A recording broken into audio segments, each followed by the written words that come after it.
לב שהוא הבין שיש כל כך. אני אומר לו, תראה לי את המכשולים שזה איתה. אז יש לו את העץ, יש לו את התרמיל.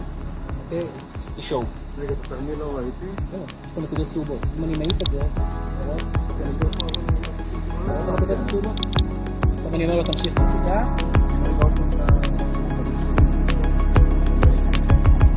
אתה נכנס את זה. ובעצם, עכשיו אני יכול להגדיר גודל המרחק